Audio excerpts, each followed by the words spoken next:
پاکستان سمیت کسی بھی دوسرے ملک کے خلاف استعمال نہیں ہونے دے گی. صحیح. اور اسی جذبے کے تحت پاکستان نے افغانستان کی تعمیر نو کے لیے اہم اقدامات کیے, وہاں پر اپنی ٹیمیں بھیجیں تاکہ ایک نظام جو ہے وہاں پر چل پڑے اور لوگ جو ہے مصروف ہو جائیں, معاشی سرگرمیاں بڑھیں, کیونکہ جب افغانستان پرامن ہوگا تو اس کی یقیناً حالات پاکستان پر بھی پازیٹیو ہوں گے. لیکن ایسا نہیں ہو سکا کیونکہ افغانستان میں جو ٹی ٹی پی کام کر رہی تھی اس کے ساتھ نئے جو ہے عناصر پیدا ہو گئے, داعش آ گئی, پھر وہاں پر ای ٹی ایم پہلے سے کام کر رہی تھی, اور پھر ازبیک اور تاجک تنظیمیں جو ہے دہشت گرد تنظیمیں وہ کام کر رہی تھی.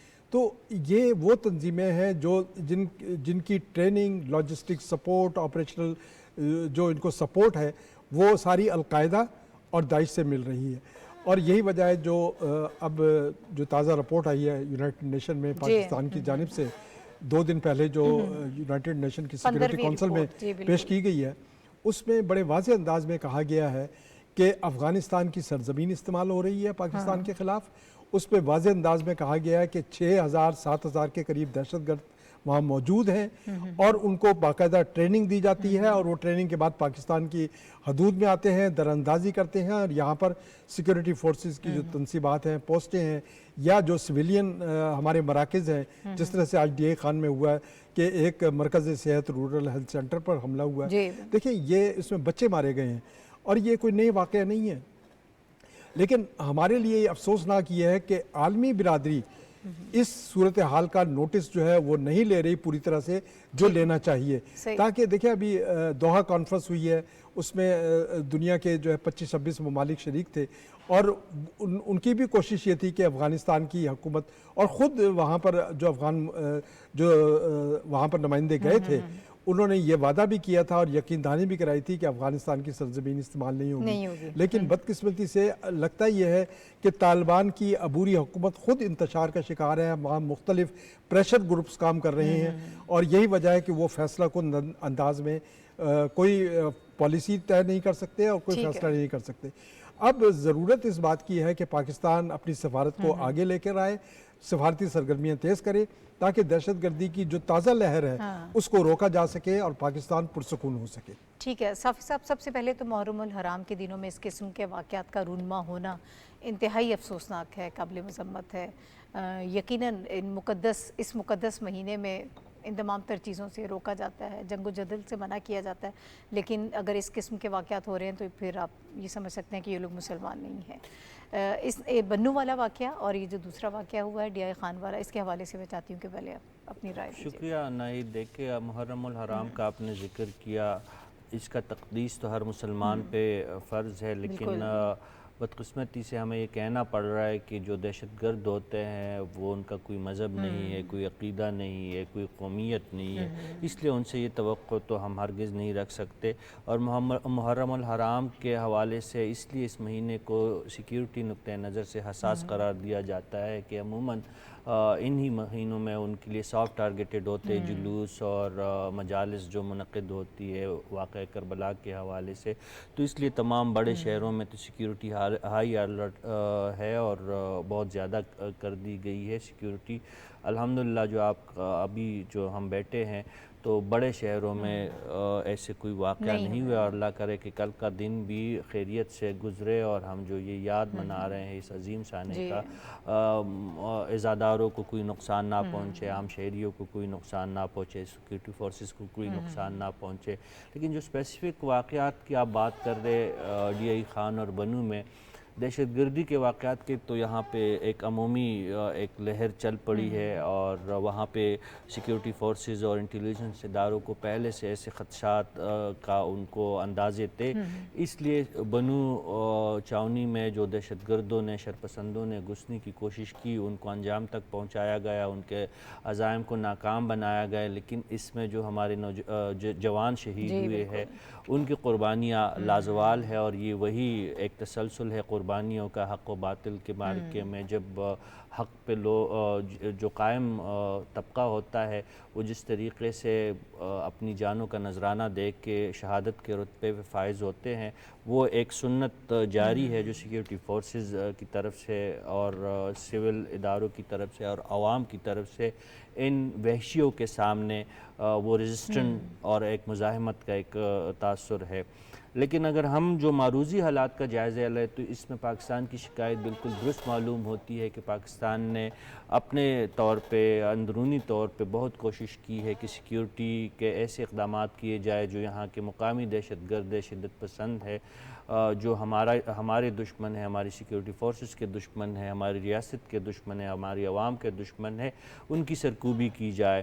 لیکن بدقسمتی سے ہمارا جو ایک پڑوسی دوست مسلمان ملک ہے وہاں پہ ان کو پناہ گاہیں میسر ہے، وہاں پہ ان کو ٹریننگ کیمپس میسر ہے، اور یہ جو حالیہ دنوں میں یعنی ہم گزشتہ 24 گھنٹوں میں دیکھ رہے ہیں کہ 30 افراد جان سے گئے ہیں، جن میں 10 سیکیورٹی فورسز ہے، 13 دہشت گرد ہے اور باقی جو ہے سویلین، اور جس میں بچے بھی ابھی بنو میں جو بنیادی ہیلتھ سینٹر پہ جو حملہ ڈی آئی خان میں جو حملہ ہوا ہے بنو کے بعد، تو اس میں بچوں اور خواتین کو، یہ کہاں کی پختون ولی ہے، یہ کہاں کی جہاد ہے، یہ کہاں کا جہاد ہے، یہ کہاں کی جو آپ کا ایک ایجنڈا ہے یا جس کو ہم کسی لحاظ سے قابل قبول نہیں ہے، تو آپ بچوں کو بھی نہیں بخش رہے، آپ خواتین کو بھی نہیں بخش رہے، سیکیورٹی فورسز تو آپ کے سامنے دیوار کڑی ہے تو ان کو تو آپ نے چھوڑنا ہی نہیں، نشانہ ہی بنانا ہے۔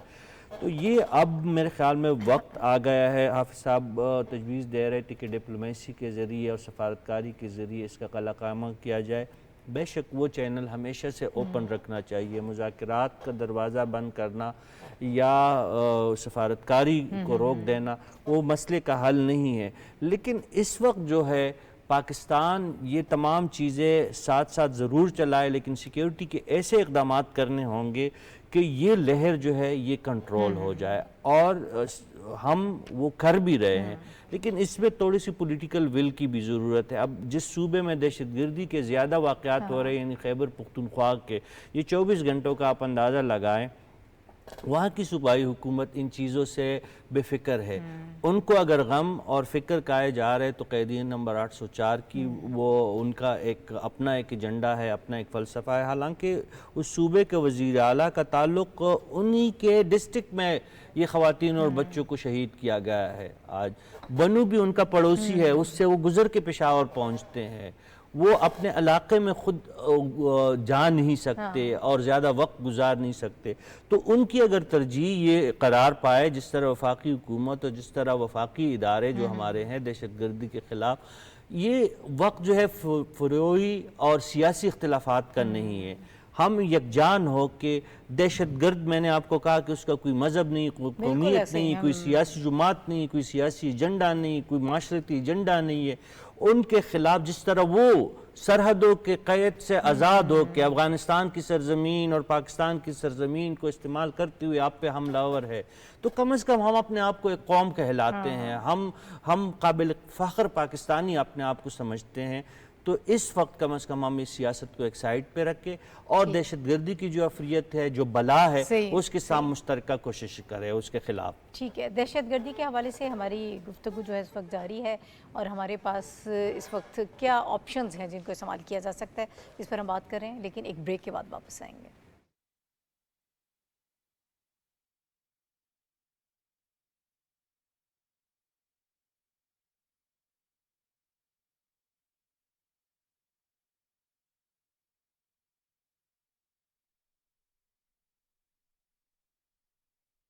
الله أكبر الله أكبر الله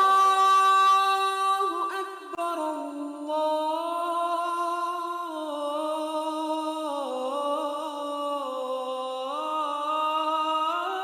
الله أكبر أشهد أن لا إله إلا الله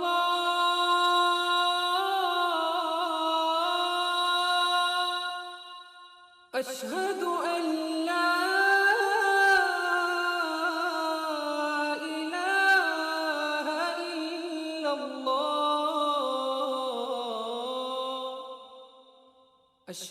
أن محمد رسول الله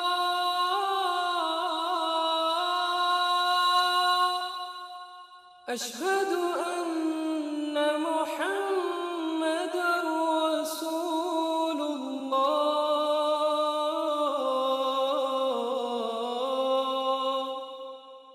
حي على الصلاة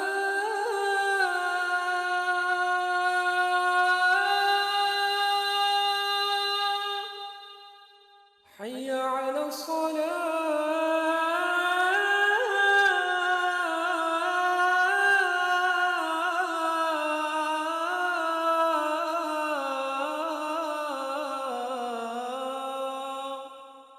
حي على الفلاح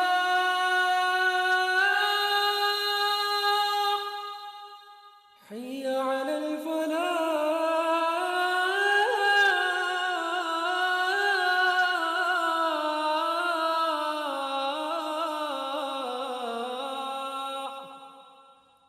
الله أكبر الله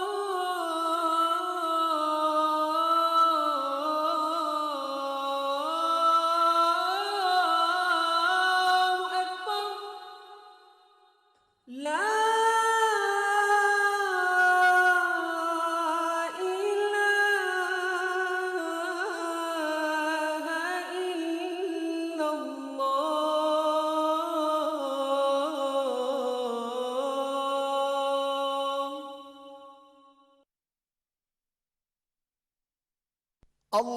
اللهم صل على محمد وعلى آل محمد كما صليت على إبراهيم وعلى آل إبراهيم إنك حميد مجيد اللهم بارك على محمد وعلى آل محمد كما باركت على إبراهيم وعلى آل إبراهيم إنك حميد مجيد.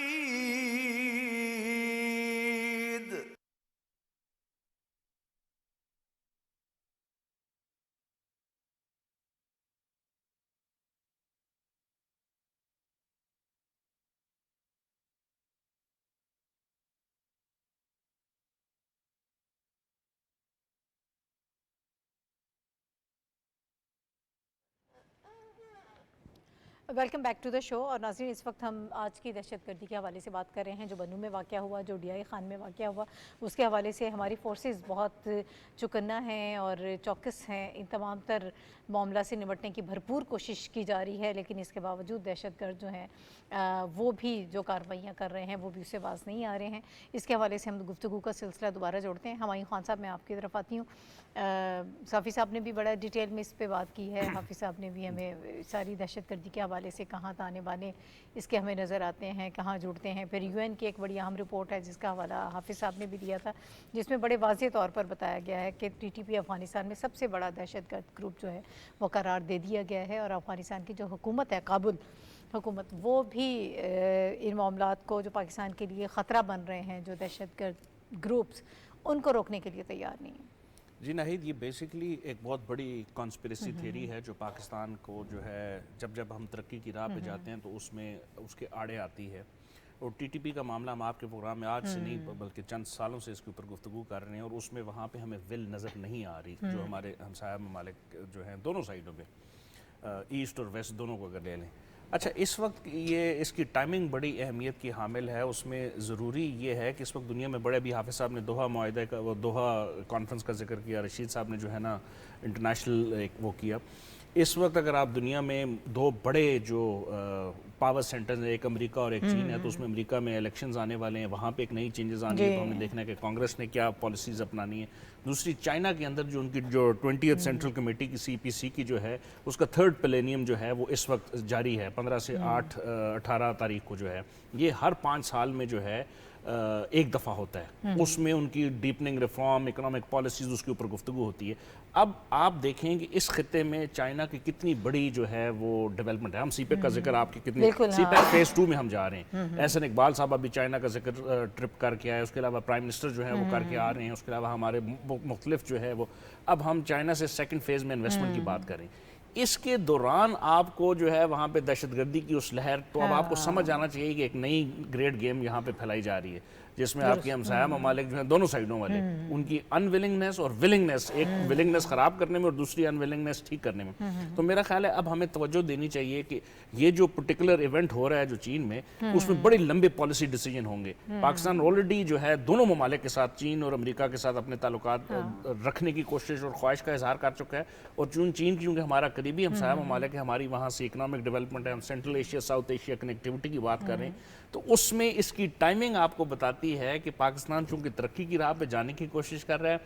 اس پلینری کے اندر جو ہے فیصلے ہونے ہیں جس میں ساؤتھ ایشیا اور سینٹرل ایشیا کو ملانے کی بات ہوگی، economic reform, belt and road کو انہانس کرنے کی بات ہونی ہے. تو اس میں یہ جو چیزیں ہیں یہ آپ کو بتاتی ہیں کہ دشمن ممالک نہیں چاہتے کہ ترقی جو ہے وہ اس خطے میں آئے، اور یہ اس کی سب سے بڑی رکاوٹ، اور پاکستان اس کا سب سے بڑا سٹمبلنگ بلاک ہے. ہم اس خطے کو ملانے کے اندر اگر ایسٹ اور ویسٹ کو اگر کوئی ملا سکتا ہے ملک، اسٹریٹجک لوکیشن دیکھ لیں، انڈین اوشن کی پالیٹکس کو دیکھ لیں، آپ کی جو ہماری جو آپ کلچر، اکنامک، لینگویج ساری دیکھ لیں، تو ہم ایک وہ ایسا بلاک ہیں جو سب کو ملا سکتا ہے. اس بلاک کو ملانے والے کو اگر آپ ڈی اسٹیبلائز کریں گے تو وہ جو ہے نہ ترقی نہیں آئے گی، نہ تو خطے کے لیے آئے گی، نہ بڑے ممالک کے لیے آئے گی. تو یہ اس کی مین ریزن ہے. ٹھیک ہے. اچھا آغا صاحب، ایک تو UN کی جو رپورٹ ہے وہ بہت اہم رپورٹ ہے، اس میں بڑی چیزیں ڈیٹیل سے ساری بتائی گئی ہیں کہ جس طرح سے افغانستان کی سرزمین پاکستان کے خلاف استعمال ہو رہی ہے، کابل کی بری حکومت انٹرسٹڈ نہیں ہے، وہ ان تمام تر چیزوں کو نہیں روک رہی ہے، بلکہ یہاں تک کہا گیا کہ وہاں پہ ان کو ٹریننگ بھی دی جا رہی ہے. اور افغانستان میں کالعدم تنظیم TTP کے 6 سے 6,500 کے درمیان جنگجو موجود ہیں، اور القاعدہ کے کیمپ سے ان کو ٹریننگ دی جا رہی ہے. بہت شکریہ. دیکھیں اپنا میرا تو ہمیشہ سے ایک ویو پوائنٹ رہا جو کہ میں آپ دوستوں سے شیئر بھی کر چکا ہوں ہمیشہ، کہ طالبان ہمیشہ ٹیررزم کو ایز اے لیوریج یوز کرتے ہیں. اور اب یہ UN کی رپورٹ نے میری جو ایک آئیڈیا تھا یا ایک میرا ویو پوائنٹ اس کو ٹیسٹیفائی کر دیا ہے کہ وہاں پہ ٹریننگ دی جاتی ہے ٹیررسٹ کو. دیکھیں TTP از اے انٹرنیشنلی بینڈ آرگنائزیشن، القاعدہ بھی انٹرنیشنلی بینڈ آرگنائزیشن.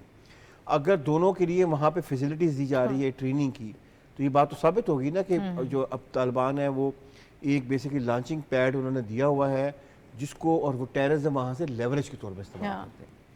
اب یہ دنیا کو دیکھنا ہے. دیکھیں اگر آپ یہ رپورٹ میں نے بڑے غور سے پڑھی کہ اس میں 90% وہ چیزیں ہیں جو کہ پاکستان پچھلے 2 سال سے ہر فورم کے اوپر آواز اٹھا رہا ہے.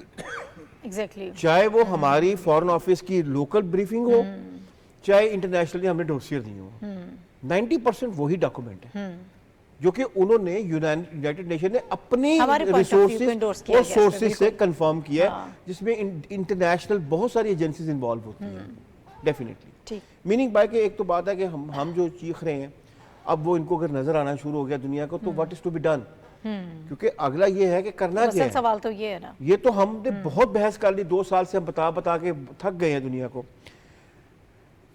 اس میں آپ اگر یہ چاہتے ہیں کہ آپ طالبان کو، اگر دنیا یہ چاہتی ہے کہ کچھ دے کر اور کچھ ان کی باتیں مان کر کوئی ایک راستہ نکال لیا جائے گا، تو میں کہوں گا کہ they are sadly and badly mistaken. یہ کبھی نہیں ہوگا. 95 میں پہلی دفعہ انہوں نے یعنی کہ آپ کہہ سکتے ہیں کہ ڈی اسٹیبلائز کیا سینٹرل ایشیا کو، پرٹیکولرلی تاجکستان میں. 95 سے لے کر آج ہم 2024 میں آ گئے ہیں. چینج کیا آئی ہے؟ اب وہ ڈی اسٹیبلائز پاکستان کو کر رہے ہیں. چینج تو کوئی نہیں آئی. ان سے پھر کیا بات کی جا سکتی؟ آپ کو اس سسٹم کو ڈسمینٹل کرنا پڑے گا جو کہ اس کو سمجھتا ہے کہ ٹیررزم کو لیوریج کے طور پہ استعمال کیا جائے. اگر ہم یہ بات مان لیں کہ ان کے آپس کے اندر بہت اختلافات ہیں اور اس کی وجہ سے سب کچھ ہو رہا ہے، تو پھر ٹھیک ہے کہ وہ گروپ جو کہ ایک آپ کہہ سکتے ہیں کہ کمپیریٹیولی ایک سافٹ گروپ ہے جو کہ یہ بات پہ یقین نہیں رکھتا ہے کہ ٹیررزم کو لانچ کیا جائے ایز اے لیوریج، اس سے پھر ہمیں بات دنیا کو کرنی چاہیے. ہم پاکستان کی بات نہیں کر رہے پوری دنیا کی بات کر رہے ہیں، کیونکہ اس وقت جو ہو رہا ہے وہ تو ہمیں صاف نظر آ رہا ہے کہ چیزیں سکیئر زیرو پہ ہی کھڑی ہیں، کوئی چینج نہیں آئی ہے اس پورے 35 سال یا 40 سال. آپ اس کو کاؤنٹ کر لیں کتنے بنے. آخری بات میں یہ کروں گا، میں یہ بات ٹھیک ہے یہ اپنا ڈائلاگ چلتا ہے، نیگوسیشن چلتی ہیں، لیکن آپ نیگوسیشن کے بعد حاصل کیا کرتے ہیں؟ This is what we need to know. ہم نے تو کوئی یعنی کہ ہم نے سمجھا پھر دنیا ہے، میں پھر دنیا اپنی بات نہیں کر رہا پاکستان کی، دنیا نے کیا حاصل کیا؟ آج بھی اگر القاعدہ وہاں موجود ہے، جب آپ کو یاد ہوگا احمد زواری وہاں پہ اپنا اس کی ہلاکت ہوئی تھی تو انہوں نے کہا تھا کہ جی ہمیں نہیں پتا تھا کہ بس ہمیں نہیں پتا تھا، بس ہو ہی گیا ہے، ہمیں نہیں پتا تھا. یہاں پہ آج بھی اگر میں نہیں کہہ رہا ہوں، یونائٹڈ نیشن کی رپورٹ کہہ رہی ہے کہ القاعدہ کو ٹریننگ دی جا رہی ہے، وہ فیسلٹیز ریسورسز استعمال کر رہی ہے کس کے؟ افغانستان میں طالبان کے. تو پھر چینج کیا آئی ہے؟ پوری دنیا کو یہ سوچنا چاہیے. اس میں میں اور آپ اپنے فکر. صافی صاحب your point of view on it, آپ اتفاق کرتے ہیں؟ جی دیکھیں، میں تو اس لحاظ حد تک اس بات سے تو کوئی انکار نہیں ہے کہ افغانستان کی سرزمین سے کچھ ایسی کارروائیاں ہو رہی ہے جو اپنے پڑوسی ممالک کو ان سے مسئلہ ہے. صرف پاکستان کو نہیں، آپ ایران کا مسئلہ ہمارے سامنے ہے، ایران بھی شکایتیں رکھتا ہے، سنٹرل ایشیائی ممالک تاجکستان جیسے ممالک ان کو بھی شکایتیں وقت پہ وقت ہوتی رہی ہے.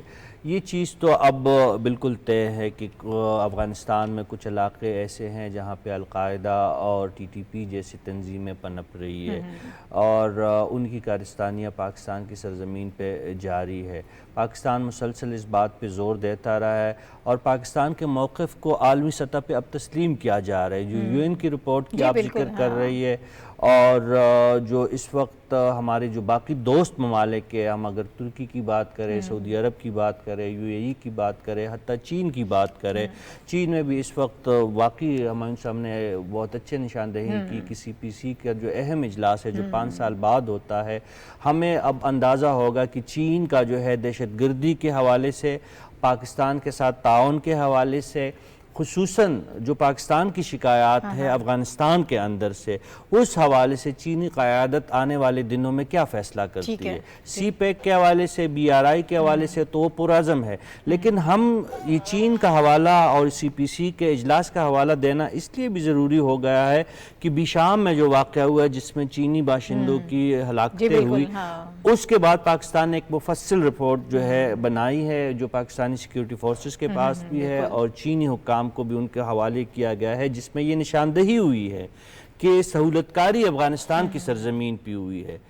اب اگر ہم نے ترقی کے صبر کو آگے بڑھانا ہے اور اپنے دوست ممالک سے ہم نے اپنے رشتوں کو استوار رکھنا ہے، خصوصاً چین اور ایران اور اس قسم کے جو باقی ہمارے ممالک ہے، ترکی اور جی سی سی کنٹریز، تو اس کے لیے ضروری ہے کہ ہم ان ممالک کو خصوصی طور پر چین کا اس لیے ہمیں بتانا ضروری ہے کہ چین ہمارے ہاں بہت بڑا انویسٹر ہے، ان کو ہم نے یہ بتانا ہے کہ بھئی یہ جو دہشت گردی ہے ہم اپنے طور پہ ساری چیزیں کرنی ہے، لیکن یہ ایک بین الاقوامی مسئلہ ہے. خصوصاً افغانستان کو چین وہاں پہ انویسٹ کر رہا ہے تو چین کو وہاں کے حالات کو بھی دیکھنا ہوگا. ٹھیک ہے. اچھا حافظ صاحب ذرا ٹائم تھوڑا کم ہے، مختصر وی این استحکام پاکستان کی جب ہم بات کرتے ہیں ہمارے پاس اب کوئی اور چارہ نہیں ہے. ہم نے ہر بار آزما کے دیکھ لیا ہے، ٹاکس بھی کی، انگیج بھی کیا، لیکن اب اگر ہم ٹارگیٹڈ آپریشنز جو ہیں وہ مزید متحرک کرتے ہیں تو ہمارے لیے اور کوئی اس وقت آپشن نہیں ہے. اس میں جو کنفیوژن تھا وہ تو شروع میں دور ہو گیا، کیونکہ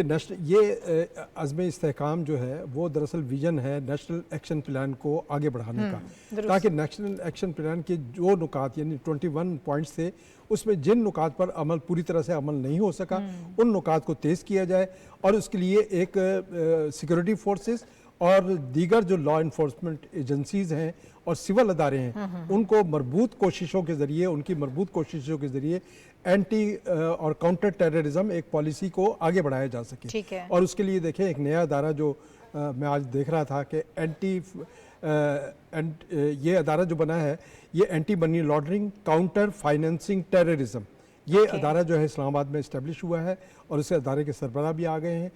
یہ اسی عزم استحکام جو ہمارے ویژن چل رہا ہے اسی کے تحت قائم کیا گیا تاکہ پاکستان میں نہ تو یہ غیر قانونی سرمایہ آئے اور نہ پاکستان سے غیر قانونی سرمایہ جو ہے دہشت گردی کے لیے استعمال ہونا چاہیے. تو یہ ہم جس ویژن کی جانب بڑھ رہے ہیں اس کا مقصد یہی ہے کہ ہم ان کوششوں کو آگے بڑھائیں جو پہلے سے انٹیلیجنس بیس آپریشن جاری ہیں یا سویلین ادارے جو ہیں وہ کام کر رہے ہیں ٹیررزم کو ختم کرنے کے لیے. ٹھیک ہے, مختصراً ہمایوں صاحب ذرا ویژن اس پالیسی کے کو کیسے دیکھتے ہیں؟ جو حافظ صاحب نے کہا, پاکستان کا ویژن بیسیکلی خطے میں کنیکٹیوٹی کا اور بلاک پالیٹکس سے ہٹنے کا تھا, اور ہمارا ویژن جو ہے وہ فارن ڈائریکٹ انویسٹمنٹ کو اٹریکٹ کرنا اور جو ہے سینٹرل ایشیا, ساؤتھ ایشیا اور باقی خطے کو جو ہے نا مرج کر کے ترقی کی طرف جانا, کیونکہ ہمارا لیسٹ انٹیگریٹڈ خطہ تھا.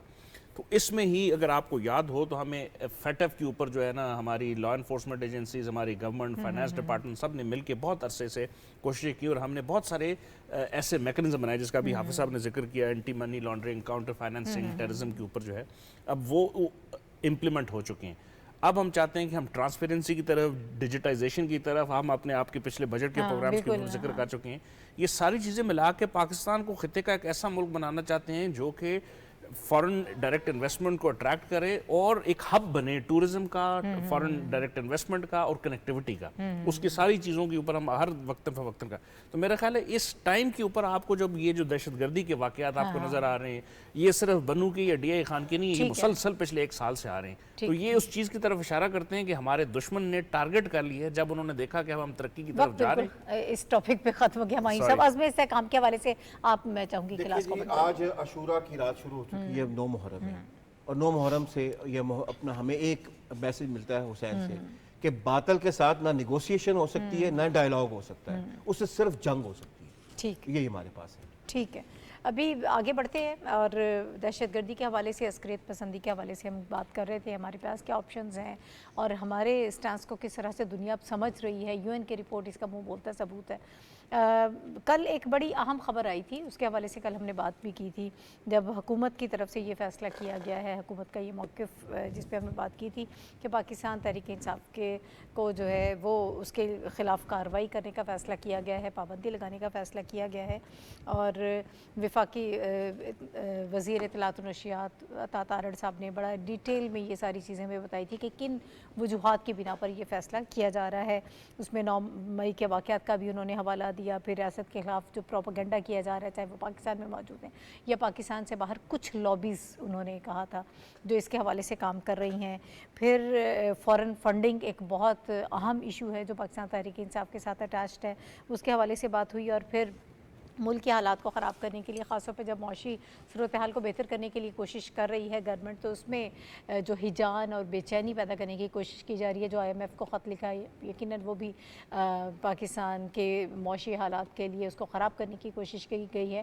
تو ان تمام تر چیزوں کے پیش نظر انہوں نے کہا کہ اب مزید ہم اس جماعت کے ساتھ آگے نہیں چل سکتے اور اس کے خلاف اب ہمیں کارروائی کرنی پڑے گی. کل بھی ہم نے اس حوالے سے گفتگو کی تھی. حافظ صاحب, میں چاہتی ہوں کہ ذرا تھوڑا سا اس فیصلے کے حوالے سے یہ بات کلیئر ہے اس معاملے. اور اس میں وزیر اطلاعات کی جو پریس کانفرنس ہے وہ پالیسی ڈیسیژن انہوں نے بالکل بتا دیا کہ گورنمنٹ کس طرف جا رہی ہے. اور انہوں نے جن 4 فیصلوں کا ذکر کیا تھا اس میں ایک تو تحریک انصاف کے حوالے سے تھا, دوسرا ان کا فارن فنڈنگ کے حوالے سے تھا, تیسرا 9 مئی کے واقعات کے حوالے سے تھا, اور چوتھا یہ ہے کہ پاکستان کے خلاف لابنگ. تو یہ تمام وہ واقعات ہیں جو مطلب ازل من الشمس ہے, یہ کوئی چھپے ہوئے واقعات نہیں ہیں. اور اس حوالے سے جو حکومت کا موقف ہے وہ بالکل واضح ہے.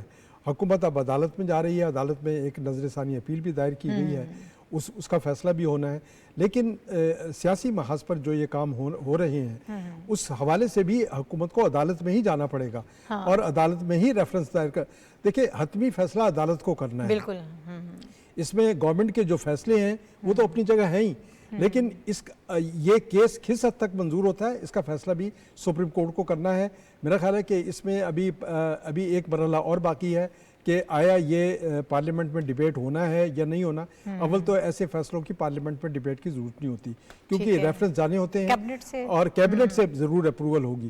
ابھی یہ بھی کہا گیا ہے کہ اب عاشورہ کے بعد جو کیبنٹ میٹنگ ہوگی اس میں تمام تر معاملات پر بحث ہوگی, اس کو جو ہے اس کے تمام اس پر بحث اور تمیز کے بعد اس کا ریفرنس جو ہے وہ عدالت میں بھیجا جائے گا. تو حکومت ابھی ایک مرحلہ طے کر چکی ہے, اب دوسرے مرحلے کی جانب بڑھے گی جس میں کیبنٹ سے فیصلہ ہوگا اور پھر تیسرا مرحلہ ہوگا سپریم کورٹ میں ریفرنس کا. تو یہ جب مرحلے مکمل ہوں گے اس کے بعد ہی کوئی تصویر جو ہے پکچر جو ہے سامنے آئے گی, وہ کلیئر ہو جائے گی. صافی صاحب آپ کیسے دیکھ رہے ہیں اس فیصلے کو؟ دیکھیے اوورآل یہ کوئی ایسا خوشی کا فیصلہ نہیں ہے جو بخوشی حکومت نے اٹھایا ہے یہ فیصلہ یا کرنے کی جو ایک ٹانی ہے, لیکن ملکی حالات اور ملکی سیاست کو اس قدر پراگندہ کیا گیا ہے کہ وفاق کو اپنی وفاقیت کو محفوظ بنانے اور اپنی ریاست کو بچانے کے لیے کچھ ناپسندیدہ اقدامات اٹھانے پڑ رہے ہیں یا اس کی تیاریاں ہو رہی ہے. لیکن اچھی بات جو اس میں ہم نے نوٹ کی ہے, گوچہ بہت واضح پیغام دیا تھا وزیر اطلاعات نے کل کی پریس کانفرنس میں کہ کن وجوہات پہ ایک سیاسی جماعت کے خلاف یہ اقدام ہو سکتا ہے, لیکن عجلت کا مظاہرہ نہیں ہو رہا ہے اس پورے پروسیس میں. اب 9 مئی کے واقعات کو 1 سال سے زائد کا عرصہ گزر چکا ہے. ایک سوال یہ کیا جاتا رہا ہے حکومت سے, ریاستی اداروں سے, کہ اگر ایک جماعت نے اپنے حدود پلانگے ہیں, ریاست کے وجود کو خطرات سے دوچار کیا ہے, تو آپ ان کے خلاف بڑا قدم کیوں نہیں اٹھاتے؟ ریاست سے سوال تو موجود تھا, لیکن اس میں وقت لگتا ہے, شواہد اکٹھی کی گئے. اب تو یہ ساری چیزیں تب ہی کھلیں گی جب یہ عدالت کے پاس یہ وفاقی کابینہ کی منظوری کے بعد جب یہ ایک ایگزیکٹو آرڈر جائے گا, تو اس پہ باتیں ہوگی کہ حکومت کے پاس کیا شواہد ہے اور کیا ان کے پاس حقائق ہے کہ جس کے بنیاد پہ ایک پارٹی کو بین کیا جا رہا ہے. لیکن یہ سوال جو تھا حکومت سے کہ اگر واقعی یہ جماعت اس طرح کی حرکتیں کر رہی ہے تو ان کے خلاف اقدام کیوں نہیں ہو رہا, تو اب اس اقدام کا اشارہ حکومت نے دیا ہے. عجلت کا مظاہرہ نہیں ہو رہا, جو اچھی بات ہے. ہم تو یہ سمجھتے ہیں یہ عدالت کا بھی اختیار ہے, وفاقی اداروں کا بھی یہ ثوابدید ہے کہ وہ حقائق پہ مبنی فیصلہ کرے, وہ حقائق کو مد نظر رکھتے اور قوم کے سامنے وہ تصویر رکھ کے یہ فیصلہ اور یہ قدم اگر اٹھایا جائے تو یہ پائیدار قدم ہوگا. کسی بھی سیاسی جماعت کو بین کرنا یا ان کو سیاسی منظرنامے سے آؤٹ کرنا بحیثیت شہری کسی کی خواہش نہیں ہو سکتی اور نہ وفاق کی یہ پریارٹی ہے. لیکن اگر وفاق کی وجود کو خطرہ ہو, آپ کی ریاست کے وجود کو خطرہ ہو, تو پھر ایسے ناپسندیدہ اقدامات کے لیے پھر قوانین اور آئین موجود ہے.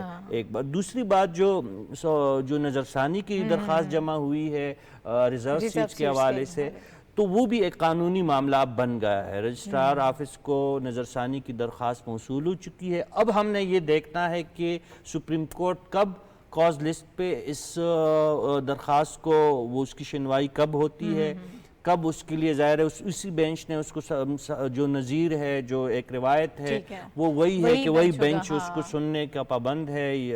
تو وہ ہم نے اب نے یہ دیکھنا ہے. اور اب عدالت کی چھٹیاں بھی آ رہی ہے تو بہت پیچیدگیاں ابھی موجود ہے.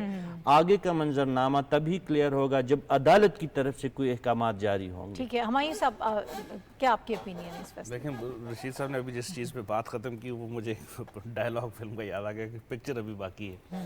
تو ابھی بہت ساری چیزیں جو ہیں وہ انفولڈ ہونی ہیں. لیکن جو اچھی بات حافظ صاحب نے بھی جس کی طرف اشارہ کیا اور رشید صاحب نے بھی کیا, گورنمنٹ کا اگر ہم پوائنٹ آف ویو جس کے اوپر اگر میں تبصرہ کروں تو یہ کہ گورنمنٹ ایز اے اسٹیٹ اس کے پاس رائٹ تھا کہ اگر وہ سمجھتی ہے, جس کا رشید صاحب نے بھی اشارہ کیا کہ کچھ ایسے عناصر ہیں جو کہ ایسی ایکٹیویٹیز کر رہے ہیں جو کہ اسٹیٹ کے انٹرسٹ کے اگینسٹ ہیں, تو اس پہ گورنمنٹ نے خود ایسا کوئی آرڈیننس کر کے کوئی ایسا نہیں کیا. انہوں نے کس چیز کا سہارا لیا؟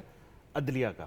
تو دیکھیں یہ ہمارا جو ڈائیکوٹمی آف پاور کا جو کانسیپٹ ہے کہ عدلیہ اور مقننہ اور یہ جو ہے سیپریشن آف پاور جو ہے وہ ایک بڑا اہم فیصلہ تھا. گورنمنٹ نے اب کورٹ جو ہے وہ بال از ان دا کورٹ کی بال کے اندر آ گئی ہے. تو اب اگر گورنمنٹ اپنے فیصلے اپنی جو ہے وہ ثبوت اور وہ جو چیزیں جو ان کے پاس ہیں وہ دے گی تو میرا خیال ہے کورٹ بڑا کوئی بہترین فیصلہ کرے گی. ٹھیک ہے, اقرار صاحب. دیکھیں جی, فیڈرل منسٹر فار انفارمیشن کی جو پریس کانفرنس تھی وہ بہت سیلف ایکسپلینیٹری تھی. انہوں نے کمپلیٹلی فوکس ہو کے ساری چیزیں بتائی ہیں. میں صرف ان میں یہ ایڈ کروں گا کہ میاں والی ایئر بیس کے اوپر حملے, ان کی ویڈیوز, لاہور میں جناح ہاؤس کی ویڈیوز, جو لیٹرز لکھے گئے یونائٹڈ نیشن کو کہ پاکستان کو پینلائز کیے وہ لیٹرز کی کاپیز اور جو IMF کو لیٹرز لکھے گئے ان کی کاپیز یہ آپ اکٹھے کر لیں تو ویسے یہ میرے خیال میں سیدھی جو ہے ایک بہت solid ملک کے خلاف ground بن سازش رہا ہے۔ بنتی ہے میرے خیال میں کسی اور چیز کی ضرورت ہی نہیں ہے. ٹھیک ہے صحیح. بہت شکریہ حافظ طاہر خلیل صاحب، رشید صافی صاحب، ہمایوں خان صاحب اور آغا اقرار ہارون صاحب میرے ساتھ موجود تھے. ذرا اس وقت ہم ملک کی سیاسی صورتحال کے حوالے سے گفتگو کر رہے تھے. کل کی اس خبر سے یقیناً ایک نئی بحث جو ہے وہ اس وقت ہمیں نظر آ رہی ہے، اس پہ بات بھی ہو رہی ہے، ڈیبیٹ ہو رہی ہے. بہرحال چیزیں وقت کے ساتھ ساتھ انفولڈ ہوں گی، تب ہمیں معلوم ہوگا کہ کس طرح سے یہ معاملات آگے بڑھتے ہیں. پروگرام کا وقت ختم ہو گیا. ناہید چودھری کو اجازت دیجیے، دوبارہ آپ سے ملاقات ہوگی. اللہ حافظ.